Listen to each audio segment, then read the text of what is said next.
Hello and welcome everyone back to another episode of the Publisher Lab. I am Tyler Bishop, and joined alongside me for now, at least until all humans are separated off into their own separate bunkers, is Shelby Kang.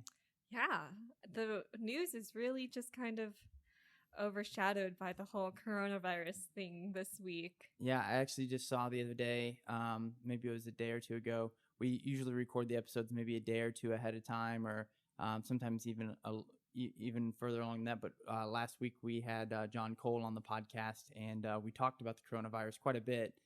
So we don't need to rehash all of that. But I did, as soon as that podcast came across, I was like, oh man, things have accelerated so quickly here in the United States, especially. And even globally, that I was like, perfect timing for that episode. Yeah, we were supposed to record yesterday, but we got another day worth of news to work with, which really wasn't all that much. But the first topic I wanted to start with is from DigiDay, and it's titled "Why the GDPR Investigation into Credo Could Be the Line in the Sand for Adtech." So I know it's been a while since we've talked about GDPR, since it was implemented in May of 2018. But there's currently an open investigation into 7 different ad tech companies in Europe, which claims that the firms did not have a legal basis for the way they use consumer data. So earlier this week, the UK-based campaign group Privacy International claimed victory after discovering that CNIL, which is the French Data Protection Authority, had opened an investigation in January into the French ad tech company Credo. So part of the investigation explored how Credo relied on user consent passed from its advertising and publisher partners to process user information for its wider shopper data business.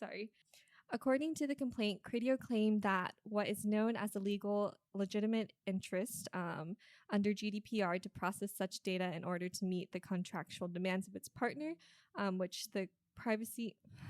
I don't know, I can't talk today. Okay. I'm just gonna not Take your time. Not do the thing. Not do the things. I haven't gotten hung up like this in a while. Rookie. I know. 100 episode 122, and here I am. So 3 Credo products were called for concern. The first one is their shopper graph, which holds on to more than 35 billion online and offline shopping transactions. The Credo engine, which uses browsing and other data signals to predict a user's likelihood to engage with an ad. And the last product is its dynamic retargeting ad product, which tracks shoppers who have shown interest in a product and target them with ads. So the CEO of the Programmatic Advisory says that CNIL's final decision holds potential to be game-changing for Credo and also for the wider ad tech industry. So despite the flurry of regulation around it, there's still really no case law yet in Europe to determine what is a legitimate interest or informed consent. So in January this year, the CNIL published draft recommendations on the use of cookies and trackers that require users to perform a clear and positive action to indicate their consent. Meanwhile, in November, the Spanish Data Authority said continued browsing would count as a user accepting the use of cookies. So even among different countries, there seems to be kind of a misunderstanding of what it really is. So how does this kind of affect publishers moving forward? Do you see, a definite answer to this? What are your thoughts around it? I do think that there will be some type of definite answer in the short term that everyone will be unhappy with, and then hopefully it can springboard us into something that actually is propels the industry in general forward. And I'm not talking about the ad industry. I'm just talking about just how the internet ecosystem is governed right now. So right now, under GDPR, who's responsible for getting that user consent is sort of the thing that is not really well defined. And that was like one of the big flaws. It's the big flaw in all the regulation, where it's like, is it the publisher? Is it all the different intermediaries that lay between the publisher and the advertiser? Is it, these giant platforms like Google? And I think that the thing about GDPR was that the initial intention of it was to go after the major players like Google and Facebook, and they really made them stronger because they created a system in which the only people with the scale and the ability to adapt solutions that everyone would have to adhere to were these large platforms. And so I think Credo in this is basically backpedaling, and they're on the back foot where they're essentially trying to compete in a lot of ways with the types of targeting and first party data that someone like Google or Facebook has naturally. And in doing so, all the different clever ways that they would try to accomplish that are essentially putting them in a very dangerous position as it results from a lot of the regulatory stuff.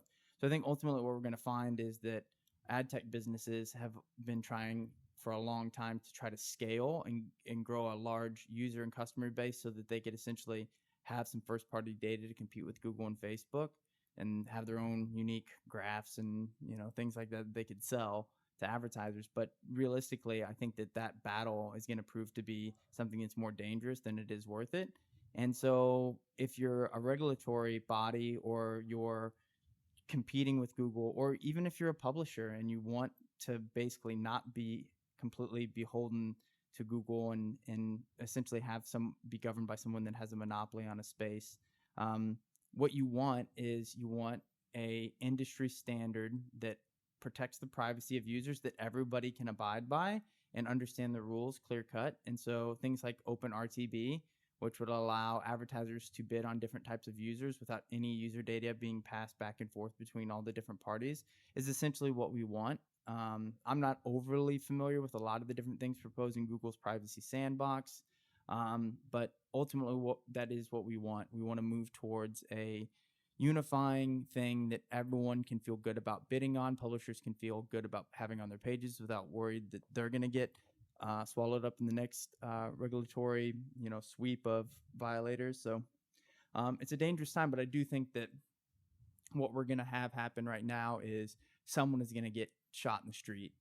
I don't know that it's going to be Credo. I don't know that it's going to be a publisher. Google keeps getting fined. Facebook keeps getting fined 8 million here, 8 million there. But I do think that there's going to be somebody that sets a precedent in terms of they're going to enact it. And then I think that's going to get picked apart in different challenges and lawsuits. And ultimately, we're going to say we need a standard solution. And maybe we'll get there. Yeah, definitely. Although it seems currently right now that publishers aren't really in the line of fire for all of this. Do you think that publishers have to be a lot more wary or diligent about, the different ad tech vendors that they work with or things like that? Yes and no. I think that there have been a couple publishers that have gotten slap on the wrist, but in every instance where they were prosecuted, they were let off without any fines. And they were basically just like told to stand up in front of everybody and like apologize. So it's just sort of trying to set the precedent that you are responsible, I think. And so if you are a publisher, I would not just say this stuff isn't worth considering. Like I'll wait till everybody else gets it sorted out. Keep in mind that like you could just be on the wrong side of, you could just catch the wrong regulatory body's eye at some point. And so I would think about just how you are handling it to make sure that you are at least doing the things that are sort of, I guess, best practice at the moment. Yeah, I think that's a good segue into my next topic, which is from The Verge. And the title is Congress Takes Aim at Google Search in Antitrust Hearing. So Congress is maintaining a push for more antitrust enforcement, including new legislation and a hearing where members excoriated Google and Amazon. I had to look up the word excoriated, and it still doesn't really make much sense to me in this context. It was like censored or questioned kind Yeah. of, but so they also announced a new bill to limit exclusionary conduct, where a big company locks out smaller competitors, among other changes to antitrust law. So the bill is called Anti-Competitive Exclusionary Conduct Prevention Act, and it's pretty much an across-the-board reform. So it increases the burden of proof on monopolists to prove that they're not suppressing competition. It discourages courts from granting immunity from antitrust enforcement. So much of the hearing was focused on Google search, of course. This is kind of a particular sore spot for people. And for years, Google has used, special, the article said special boxes, but we know that's kind of just like rich snippets, knowledge graph, things like that. They use these layouts to promote results from its own shopping, mapping, local review services, and Yelp. The people from Yelp were kind of going after them, but Yelp is a little bit kind of sinister in their ways on their own platform. But we won't dig into that unless we want to dig into that. But the gentleman that's quoted in that article, I think it's Eric Lowe. Is it Eric Lowe? I am pretty sure that was his name. Yeah. We used to work together. Oh, how funny. Yeah, I know him well. So it's very interesting to see that, and smart guy. So do you think there are going to be big changes coming forward, or? So I do. I think, I don't know big changes, but I do think there are changes. There's enough attention here, and there's been enough attention for a while that I would expect, and the government has been doing, I mean, if you read the Wall Street Journal article, the DOJ has been investigating a lot of different aspects of Google's business and asking different people there to account for the decisions that they've made as it relates to different products. So I'm not quite sure what will happen. I think it partially depends on the political climate in the United States.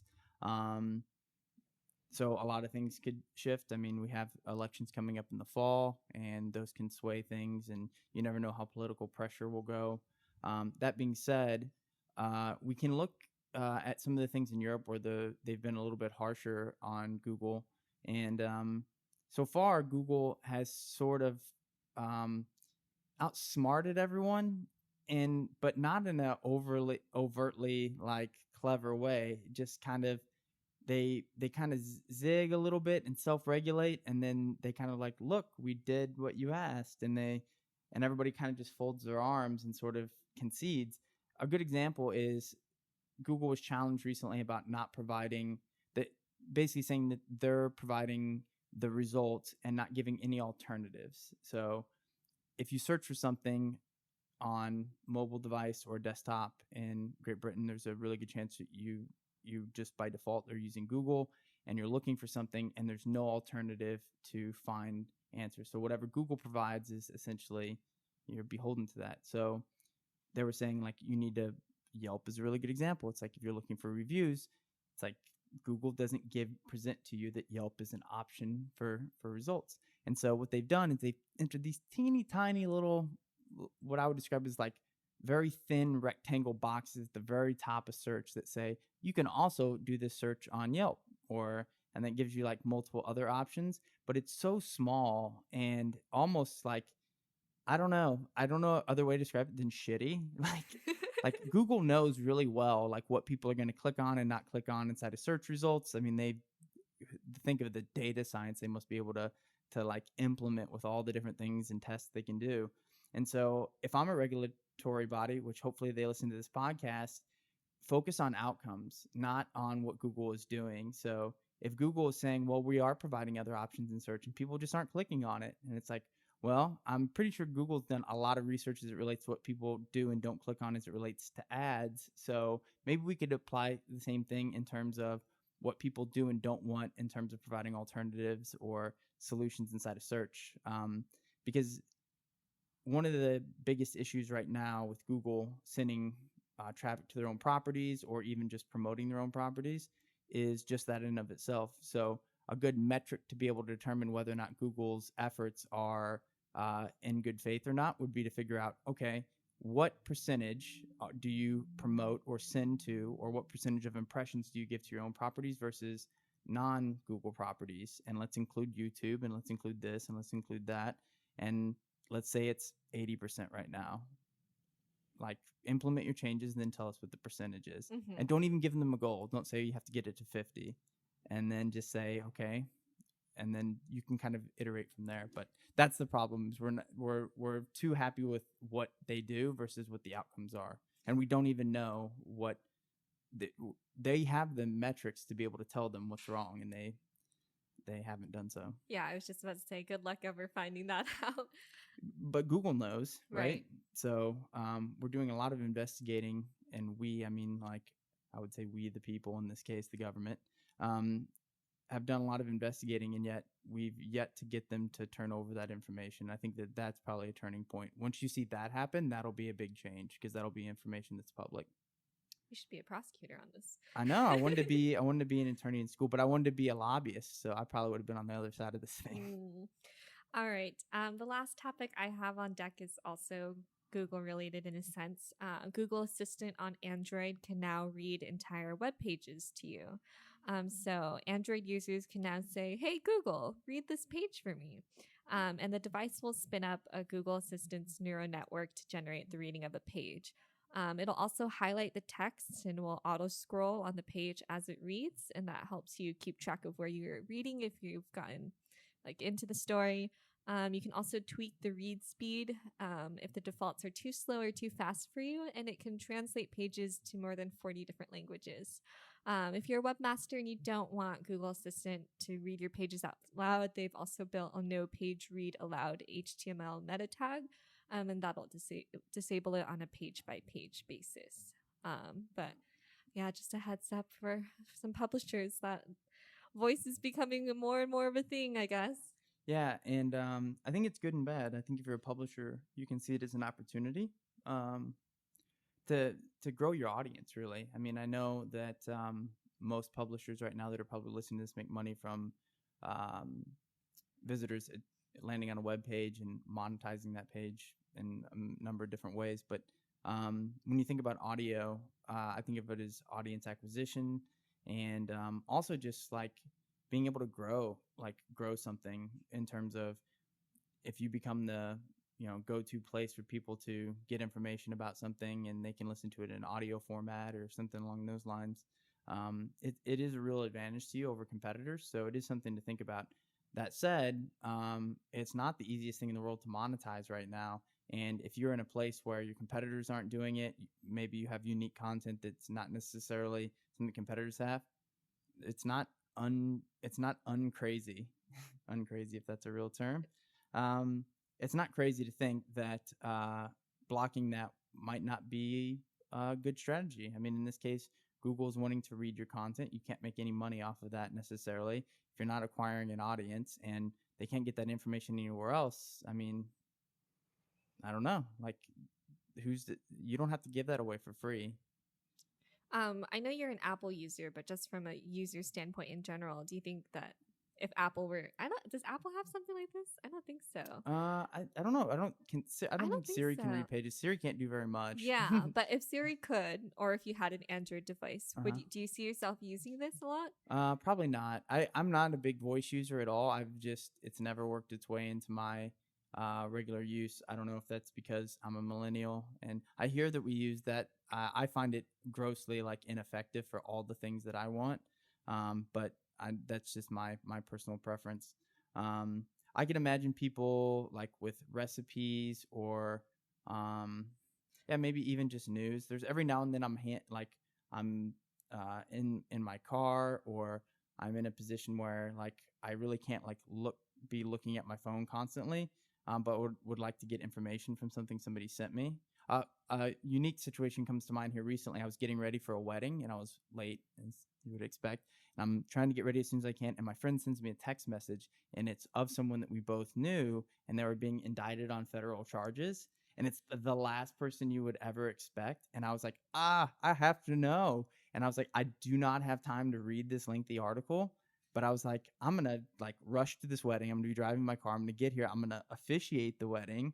And I'm not going to get to read this article this evening. I was like, I want to know what's going on. So that would have been a situation that would have been nice if it was a part of my regular practice. Yeah, I could definitely see it working a lot more in news articles. But at that point, it's a lot of news publications also have podcasts that even daily podcasts where you can kind of get all of that over, audio anyways. But yeah, it's interesting. Maybe Apple will come up with something like that coming up. I think that, for publishers, one of the things I always try to emphasize is you don't have to do everything. And my guess is that there are some people that hear this and they're immediately like, that would work for my audience. Mhm. If that's you, hey, there you go. If you're like, I'm not so sure about this, hey, it might not be. So it's okay to not do everything. Yeah, definitely. Do you think that if people were to kind of implement this strategy, would they have to change a lot of their content and like keep in mind that like, oh, this is going to be read out loud versus, being read physically? I think the only thing you have to think about is content is becoming more visual. So what we're talking about, audio, like in so many ways, like different types of content are diverging. Reminds me of jujitsu, which this is a reference that like maybe 0% of our audience understands. But jujitsu's evolved a lot where you have both gi and no gi, and now the games are really different where you grapple once with the uniform and then no gi is you grapple without the uniform, and the styles have gotten way, way different. And if you look at publishing, audio and the rise of podcasts is very much, obviously it's auditory. You're listening, you're captivated, but you're not actually viewing anything, and oftentimes passive. And then we've got this much more image heavy or visual content where we have the rise of video, stories, visual content where you have like lots of pictures. And even you're hearing people talk about the decline of long form content. So on one hand, you have the rise of visual content, and the other you have the rise of audio. And so as a publisher, you kind of are left going, well, which do I do? And the answer is maybe one or the other, maybe both, maybe not either, and if you are writing content and you're hoping to, it to be read from an audio standpoint, it's kind of hard to do that and then also say, well, I want to make my content really visual, include lots of videos. I just don't think it's possible to do all those things. Yeah. All right. That's actually all the news we've got going on for this week.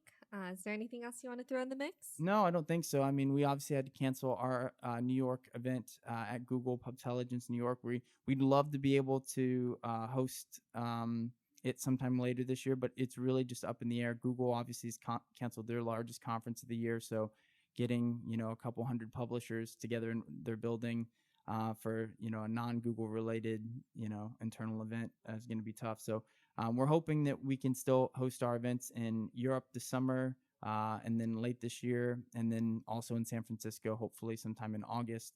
But we'll keep everyone posted as that comes along. And I think that's it. If you enjoy the podcast, check out the show on YouTube.